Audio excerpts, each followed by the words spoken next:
The late afternoon sun cast long shadows across the U.S. Canada border station in Millbrook, Vermont, as Claire Morrison approached the customs checkpoint. Her fingers unconsciously traced the intricate gold necklace at her throat, a habit she'd developed since receiving it from her grandmother just hours earlier. The pendant felt warm against her skin, its unusual design catching the fluorescent lights overhead. Officer Daniel Hayes looked up from his paperwork as the next traveler approached his window.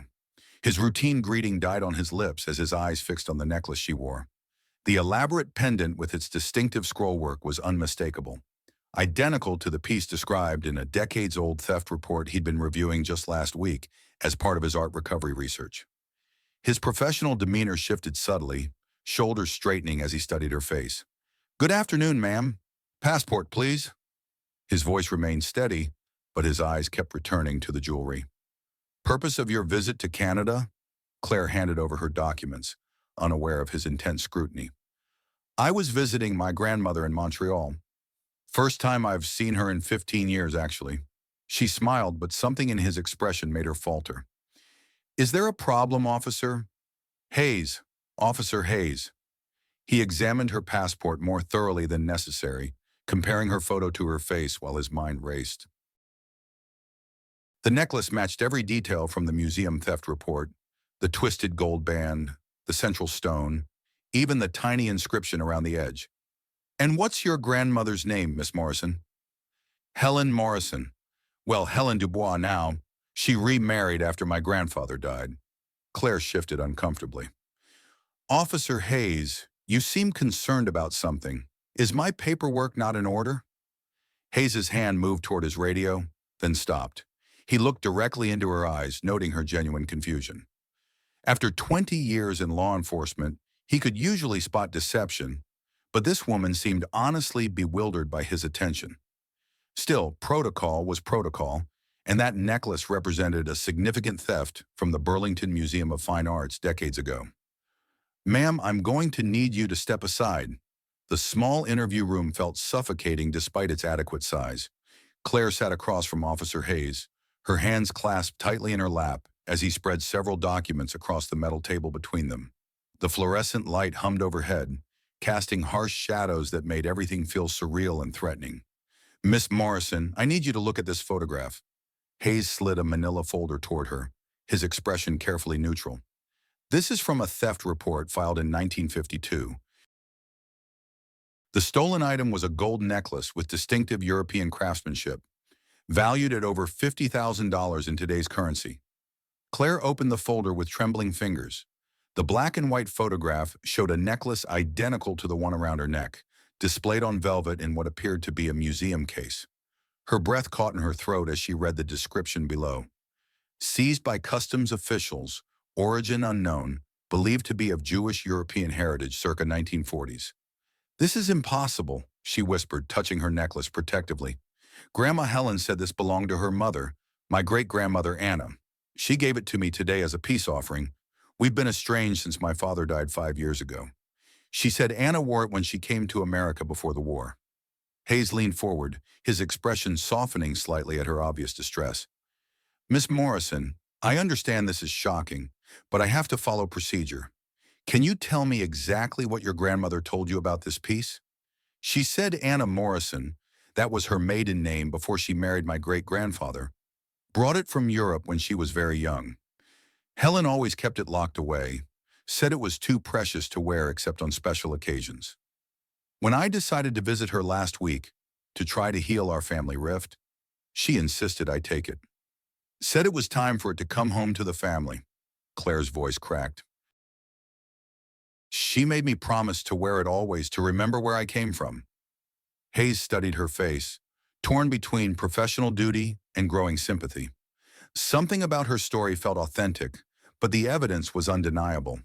The necklace was too distinctive to be a coincidence, and theft of cultural artifacts was a serious federal crime. "I'm going to allow you to contact your grandmother, but Miss Morrison, you need to understand the gravity of this situation.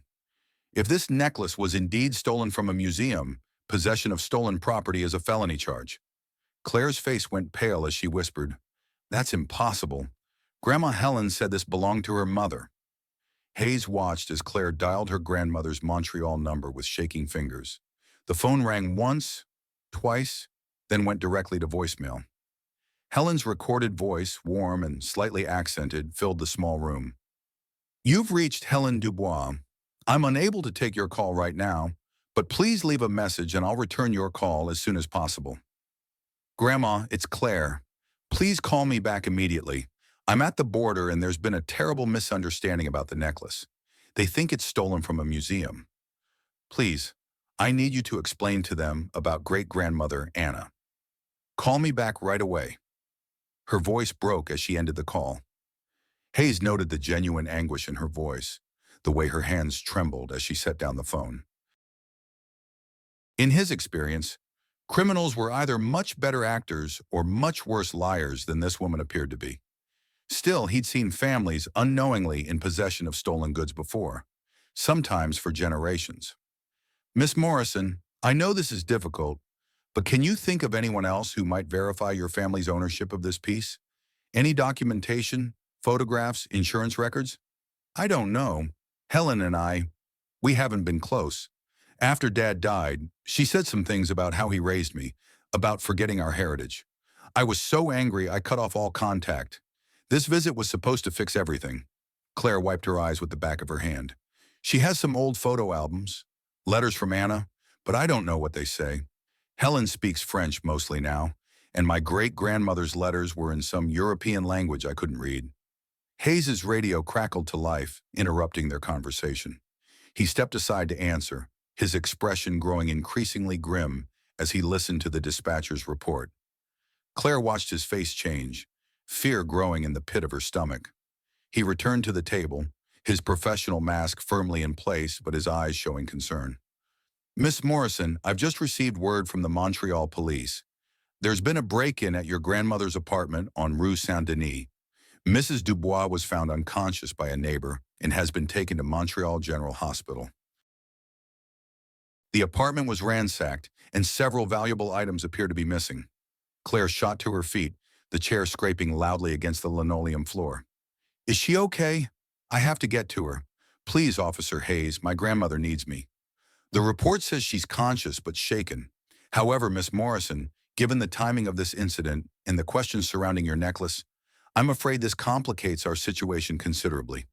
You're going to need to remain in the United States while we investigate further." Hayes studied her face as the implications sank in. Claire Morrison was trapped between two countries, holding what might be stolen property, while her recently reconciled grandmother lay in a Montreal hospital bed, the victim of a crime that seemed far too coincidental to ignore. Sheriff Thomas Grant arrived at the Millbrook police station just as the evening shift was beginning. Hayes had called ahead, explaining the unusual circumstances that had brought Claire Morrison into their quiet Vermont town. The sheriff, a man in his early 60s with kind eyes behind wire-rimmed glasses, listened intently as Hayes recounted the day's events. "So we've got a possible stolen artifact, a break-in victim in Montreal, and a young woman caught in the middle," Grant summarized, pouring coffee from the station's perpetually brewing pot. "Have you been able to reach the Montreal authorities for more details? They're treating it as a standard burglary for now, but I've requested they preserve any documentation they find related to the Morrison family or European artifacts. The timing is too suspicious to ignore." Hayes rubbed his temples, fatigue setting in after the long afternoon.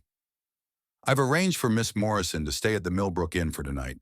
She'll need to remain available for questioning, but I don't think she's a flight risk." Claire sat in the inn's small lobby, still wearing the necklace that had turned her world upside down. The Millbrook Inn was the kind of place that belonged in a Norman Rockwell painting. Floral wallpaper, antique furniture, and the scent of fresh-baked bread wafting from the kitchen. Under different circumstances, she might have found it charming. Her phone buzzed with a text from an unknown number. "Your grandmother knew this day would come. Meet me at Chen's Antiques tomorrow at noon. Come alone." The morning sun streamed through the windows of Millbrook Diner as Claire pushed her untouched eggs around her plate. The quaint establishment, with its red vinyl booths and checkered floor, buzzed with the quiet conversation of locals starting their day. She'd barely slept, her mind racing between worry for her grandmother and confusion about the necklace that had somehow turned her into a criminal suspect. "That's her," whispered a woman at the counter, not quite quietly enough. "The one with the stolen jewelry. Martha saw her being questioned at the border station yesterday." Claire's cheeks burned as more heads turned in her direction. She kept her eyes fixed on her coffee cup, wishing she could disappear into the worn upholstery of her booth. The weight of the necklace felt heavier this morning, like a chain around her neck rather than a family treasure. "Now, now, ladies," came a firm voice from behind the counter. Ruth Williams, the diner's owner for 30 years, fixed the gossiping women with a stern look. "We don't know the whole story, and it's not our place to judge. This young woman is going through enough without adding our speculation to her troubles." Ruth approached Claire's table with the coffee pot, her gray hair pinned back in a practical bun and her apron dusted with flour from the morning's baking. "Don't mind them, honey. Small towns can be full of big mouths and small minds. You want some fresh coffee?" Claire nodded gratefully, touched by the unexpected kindness. "Thank you. I don't know what I'm doing here, honestly. Everything's such a mess." "Officer Hayes is a good man," Ruth said quietly, refilling Claire's cup. "Lost his wife Sarah 2 years ago in a car accident. Been raising his 2 kids alone ever since. Tommy's 8 and little Emma just turned 6. He threw himself into his work afterward, especially some kind of research project about stolen art and missing family treasures. Says it gives him purpose, helping people find things they thought were lost forever." Claire looked up with interest. "He investigates stolen art?" "More like a hobby that turned into a passion. Sarah used to say he had a gift for seeing connections others missed. If he's involved in your situation, I'd trust him to get to the truth." Ruth patted Claire's shoulder gently. "Things have a way of working out, dear. Sometimes the worst moments lead to the best discoveries." The diner's bell chimed as Officer Hayes entered, his uniform crisp despite the early hour. The conversation in the room dropped to whispers as he scanned the interior, his eyes landing on Claire. She saw something different in his expression today, less suspicion, more concern. He approached her table just as she was defending her grandmother's integrity to a particularly persistent gossip. "Mrs. Patterson, my grandmother is not a criminal. Helen Morrison is a retired teacher who spent 40 years educating children in Montreal. She wouldn't know how to steal a candy bar, let alone a museum piece." Hayes overheard her passionate defense and paused. Something in her voice, the way she spoke about her grandmother with such fierce loyalty despite their estrangement, made him reconsider everything he thought he knew about this case. "Miss Morrison, could I have a word with you outside?" Chen's Antiques occupied a narrow storefront on Main Street, squeezed between the hardware store and a dusty used bookshop. The windows displayed an eclectic collection of vintage furniture, old photographs, and curiosities that seemed to span several decades. Claire checked her phone nervously. 11:58 a.m. The mysterious text message had haunted her thoughts all morning. The door chimed softly as she entered, triggering the scent of old wood and lavender sachet. The shop was deeper than it appeared from outside, with narrow aisles winding between towering shelves of antiques and collectibles. Afternoon sunlight filtered through lace curtains, casting dancing shadows across displays of china figurines and tarnished silver. "Miss Morrison?" An elderly woman emerged from behind a mahogany armoire, moving with the careful grace of someone well into their 80s. Margaret Chen was petite, with silver hair pulled back in an elegant chignon and intelligent dark eyes behind wire-rimmed spectacles. "I've been waiting for you." Claire's heart pounded. "You're the one who sent the message? How did you know about my grandmother?" Margaret smiled, but it was tinged with sadness. "I've been waiting decades for someone to bring that necklace to me. Your great-grandmother, Anna Morrison, was my dearest friend, like a sister to me. We grew up together in a small village outside Prague, before the world went mad and everything changed forever." She gestured for Claire to follow her toward the back of the shop, past glass cases filled with jewelry and pocket watches. "Anna and I made a pact when we were just girls. If anything ever happened to one of us, the other would watch over our families. When she fled Europe in 1942, she was carrying precious family heirlooms, including that necklace you're wearing. She was trying to reach her daughter Helen, who had been sent to America earlier, for safety." Claire's breath caught. "Helen is Anna's daughter, but that would make Anna my great-great-grandmother. Not my great-grandmother. Helen never told me.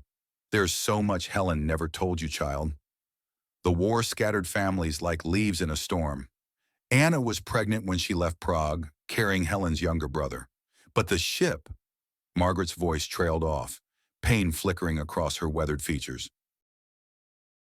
Not everyone who started that journey finished it.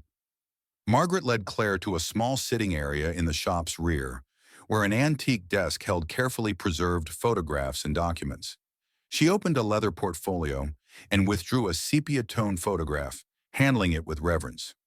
This was taken in Prague, 1941. Anna wore that necklace the day this picture was captured. She handed Claire the photograph, watching as the young woman's eyes widened in recognition. The image showed a beautiful young woman with dark hair and familiar eyes, wearing the exact necklace Claire now carried. But standing beside her, his arm protectively around her shoulders, was a young man in an American military uniform. Despite the photograph's age and the decades that had passed, his resemblance to Officer Hayes was unmistakable. The same strong jawline, the same steady gaze, even the same way of holding his shoulders. "My God," Claire whispered, "he looks exactly like—" "Like Officer Hayes, yes. That's his grandfather, David Hayes. He was part of an American intelligence operation, helping Jewish families escape Europe and smuggle their valuables to safety. David and Anna, they fell in love during those dangerous months. He promised to help her reach America and find her daughter Helen." Margaret carefully turned the photograph over, revealing faded handwriting in multiple languages, English, Czech, and what appeared to be Hebrew. "Anna wrote this the night before she was supposed to board the ship to America. She gave me this photograph and made me promise that if anything happened to her, I would find David Hayes and tell him that their love story didn't end with her." Claire studied the writing, her mind reeling with implications. "What happened to Anna? Did she make it to America?" Margaret's eyes filled with tears she'd held back for decades. "The ship was attacked by German submarines 3 days out of Liverpool. Anna, she didn't survive. But before she died, she gave the necklace to another passenger, a woman named Sarah Goldman, with instructions to find Helen Morrison in America and tell her the truth about her mother's fate and her family's heritage." The shop suddenly felt too small, too warm. Claire gripped the photograph with trembling hands. "So Sarah Goldman brought the necklace to America? Then how did it end up in a museum theft report? Because Sarah Goldman never found Helen. After the war, she donated Anna's belongings to the Burlington Museum, thinking they would be safer there until Helen could be located. But the paperwork was incomplete, and when a fire destroyed the museum's records in 1952, the necklace's true origin was lost. It was listed as stolen when it went missing during the chaos of the fire. But actually, the shop's front door chimed loudly, interrupting Margaret's explanation. Both women turned to see Officer Hayes silhouetted in the doorway, his expression a mixture of determination and confusion. He'd clearly followed Claire, concerned about her meeting with an unknown contact. "Miss Morrison?" "Ma'am." He addressed Margaret politely but firmly. "I'm going to need to know what's going on here." Margaret smiled through her tears, studying Hayes's face with wonder. "You have your grandfather's eyes, young man. David Hayes was a hero who saved more lives than he ever knew, including, in a way, yours." Hayes stepped further into the shop, his professional demeanor wavering as he took in the photograph Claire held and the obvious emotion on both women's faces. "I'm sorry, but I don't understand. My grandfather died when I was very young. I barely remember him." "Your grandfather spent his life carrying secrets, Officer Hayes. Secrets about the people he saved, the treasures he helped hide, and the promises he made to families torn apart by war. That necklace Miss Morrison wears isn't stolen property. It's the key to a love story that began in wartime Prague and has been waiting 70 years for someone to unlock its truth." Margaret moved to another section of her desk, retrieving a small wooden box with careful reverence. "Before your grandfather died, he came to me.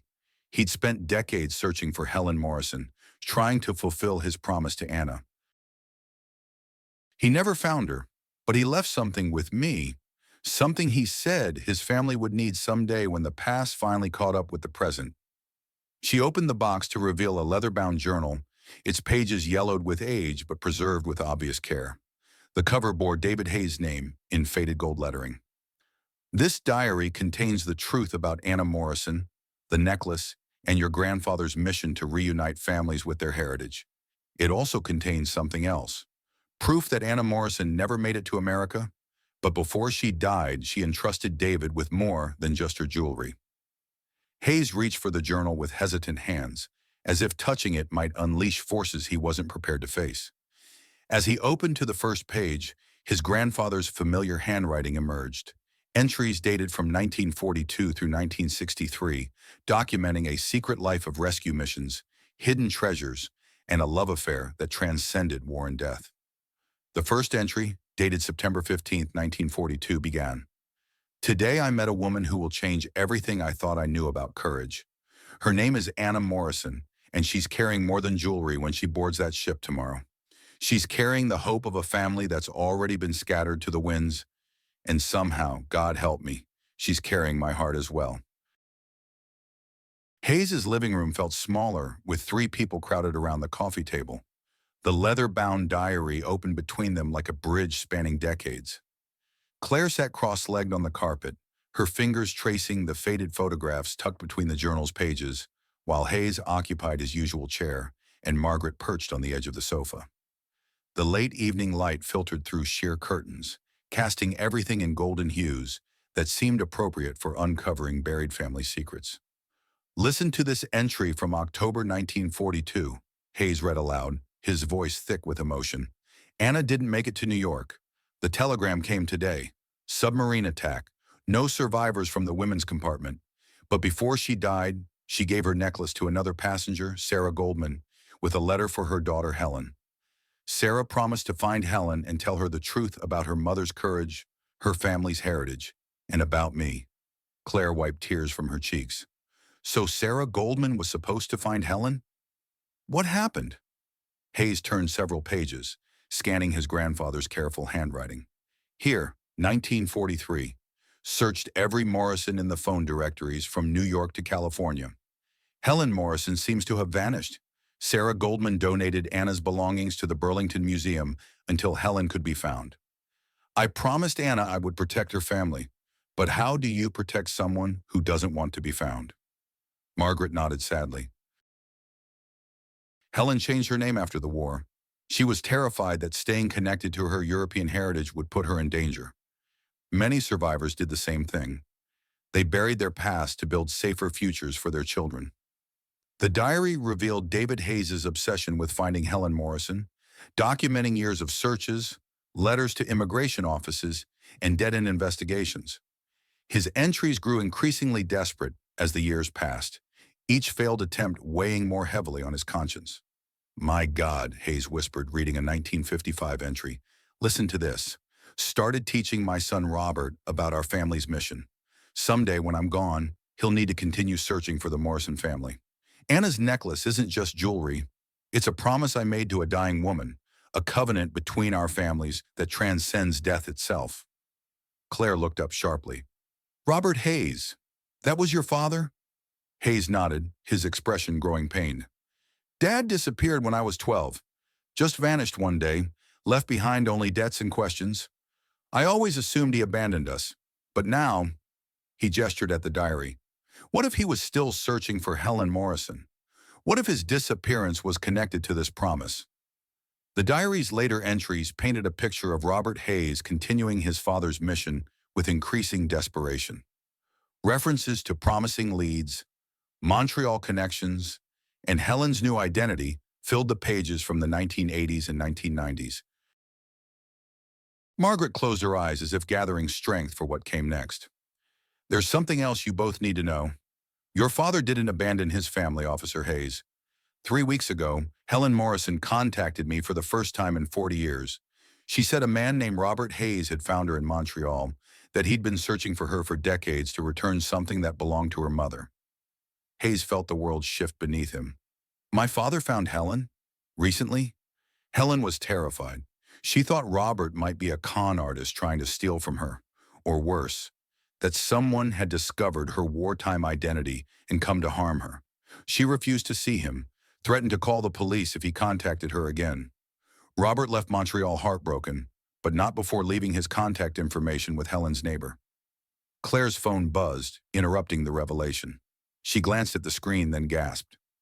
"It's the Montreal hospital. They're calling about Helen." Hayes watched Claire's face transform from hope to devastation as she listened to the voice on the other end of the call. Her grandmother's condition had taken a turn for the worse. What doctors initially thought was a minor injury from the break-in had revealed a more serious underlying condition. Helen Morrison was asking for her granddaughter, but more importantly, she was finally ready to tell the complete truth about her identity and the family secret she'd carried for 70 years. "I have to go to her," Claire said, her voice breaking. "She's all the family I have left, and we've wasted so many years being angry at each other over things that don't matter." Hayes closed the diary gently, his mind reeling from the evening's revelations. "Miss Morrison, Claire, I'll drive you to Montreal. This case isn't about stolen property anymore. It's about keeping a promise my family has been trying to honor for 3 generations." Margaret smiled through her tears, reaching into her purse to withdraw a small envelope sealed with wax. "Helen asked me to give this to whoever brought Anna's necklace back to light. She said it contained the final piece of the puzzle, the real reason Anna Morrison's jewelry was so important, and why your families have been connected by more than just wartime romance." As Claire opened the envelope with trembling fingers, the contents revealed a birth certificate dated 1942, issued in Prague and bearing 2 names, Anna Morrison and David Hayes. Below their names, in the section marked Child, was written a name that made both Claire and Hayes gasp in recognition. "Helen Morrison Hayes," Claire read aloud, "born September 3, 1942. Parents, Anna Morrison and David Hayes." The room fell silent as the implications settled over them, like a warm blanket finally pulled into place after years of cold. Helen wasn't just Anna's daughter. She was also David Hayes' daughter, making Claire and Daniel distant cousins whose family connection had been hidden by war, fear, and decades of searching in the wrong places. Montreal General Hospital's intensive care unit hummed with quiet efficiency as Claire and Hayes approached Helen Morrison's room. The elderly woman looked fragile against the white sheets, but her eyes were alert and filled with recognition when she saw Claire wearing the necklace. When Hayes stepped into view behind Claire, Helen's breath caught audibly. "You have his eyes," she whispered, her voice barely audible above the medical equipment. "David's eyes. I wondered if I would ever see them again." Claire took her grandmother's hand gently. "Helen, we know the truth now. About Anna, about David, about why you've been hiding all these years. You don't have to carry these secrets anymore." Helen's eyes filled with tears as she looked between Claire and Hayes. "I was so afraid for so long. After the war, being Jewish, being connected to missing artifacts, having a father who'd worked in intelligence, it all seemed so dangerous. I thought if I disappeared completely, if I became Helen Dubois and forgot Helen Morrison ever existed, I could protect my children and grandchildren from ever being hurt by the past." Hayes moved closer to the bed, his professional demeanor completely gone. "Mrs. Morrison, Helen, my father found you, didn't he?" 3 weeks ago in Montreal?" Helen nodded, fresh tears streaming down her cheeks. "Robert looked so much like David. I thought I was seeing a ghost. He'd been searching for me for 30 years, carrying that promise his father made to my mother. But I was too frightened, too set in my ways of hiding. I sent him away, and now—" Her voice broke completely. "Now what, Helen?" Claire asked gently. "Now he's gone too. Robert Hayes died of a heart attack in a Montreal hotel room 2 weeks ago. He'd carried the weight of his family's promise for so long, and when I rejected him, when I refused to let him complete his father's mission." Helen's shoulders shook with decades of suppressed grief. "He died thinking he'd failed everyone, his father, my mother, our family." Hayes staggered backward as if he'd been physically struck. His father hadn't abandoned them. He died trying to fulfill a promise, trying to reunite families torn apart by war and fear. The man he'd spent 26 years resenting had actually been a hero, carrying on a legacy of sacrifice and service that stretched back to the darkest days of World War II. Claire squeezed Helen's hand tighter. "You didn't fail anyone, Helen. And Robert didn't fail either. Look, we're all here now. The necklace brought us together, just like Anna wanted, just like David promised. Helen looked at Hayes with wonder and sadness intermingled. You're my nephew, Daniel. Anna was my mother, David was my father, and Robert was my half-brother. We're family, and I've spent 70 years running from the very people who were trying to find me. 1 month later, Millbrook Elementary School's auditorium buzzed with quiet excitement as townspeople gathered for an unusual ceremony. The Burlington Museum of Fine Arts had sent representatives to officially close the case of Anna Morrison's necklace, and the local historical society was preparing to unveil a new exhibit honoring the wartime heroes who'd risked everything to save cultural treasures in human lives. Claire stood at the podium, wearing a simple blue dress and the necklace that had started everything. Behind her, a display case held photographs, documents, and artifacts telling the story of the Morrison and Hayes families' 70-year journey toward reunion. This necklace represents more than gold and craftsmanship, Claire began, her voice carrying clearly through the room. It represents the promises we make to each other across generations, the bonds that connect families even when they're separated by oceans and decades, and the power of truth to heal wounds we didn't even know existed. Hayes sat in the front row with his children, Tommy and Emma, who'd embraced their newly discovered extended family with the easy acceptance of childhood. Helen, recovered from her hospital stay, sat beside them in a wheelchair, her hand resting on Emma's shoulder. Margaret Chen, now officially recognized as the town's oral historian, had spent weeks helping researchers document the stories of dozens of other families whose artifacts had been scattered by war and time. The necklace case had opened doors to reuniting survivors with lost treasures throughout New England. The Burlington Museum has agreed to establish the Anna Morrison Memorial Collection, dedicated to helping families reclaim their cultural heritage and tell their stories of survival and courage, Claire continued. But more importantly, this experience has taught us that the most precious things aren't always made of gold. They're made of love, sacrifice, and the unwavering belief that families belong together. As applause filled the auditorium, Hayes approached the podium to present Claire with an official letter from the U.S. Customs and Border Protection, formally closing the investigation and commending her cooperation in solving a decades-old mystery. But more significantly, he carried a second document, a job offer from the Department of Homeland Security's Cultural Property Protection Unit, inviting Claire to join a new initiative dedicated to reuniting families with their lost heritage. There are hundreds of cases like ours, Hayes said quietly as he handed her the papers. Families separated by war, persecution, and fear, still searching for pieces of their history. If you're interested in staying in Millbrook, we could use someone with your passion for uncovering the truth and your gift for bringing people together. Claire looked out at the faces in the auditorium. Ruth from the diner, Sheriff Grant, Margaret Chen, Helen in her wheelchair, and Hayes's children who'd already started calling her Cousin Claire. For the first time in years, she felt like she'd found not just a purpose, but a home. I think Anna Morrison would be proud to know her necklace is still bringing families together, she said, touching the pendant at her throat. And I think David Hayes would be happy to know his promise has finally been kept. As the ceremony concluded and people began to file out, Claire noticed a young woman approaching hesitantly from the back of the room. She carried a manila envelope and wore the nervous expression of someone gathering courage for a difficult conversation. "Excuse me, Miss Morrison. I'm Sarah Goldman's granddaughter, Rebecca. I found some letters in my grandmother's belongings after she passed last year. Letters she never sent, addressed to Helen Morrison. But there's something else." Rebecca opened her envelope carefully, revealing a black and white photograph. "My grandmother saved this picture of Anna Morrison wearing that necklace. But she also saved this."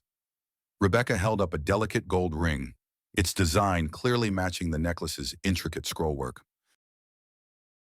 Grandmother's diary says Anna Morrison gave her this ring along with the necklace, with instructions to find Anna's daughter and give her both pieces together. She spent 50 years looking for Helen Morrison, and now, Claire stared at the ring, her heart pounding as she realized their story was far from over. Anna Morrison had left behind more than one treasure, more than one promise, and finding the truth about her necklace had opened a door to mysteries they'd never imagined. As Rebecca slipped the ring onto Claire's finger, where it fit perfectly beside the necklace she wore, both women understood that some family legacies take more than one generation to fully reveal themselves.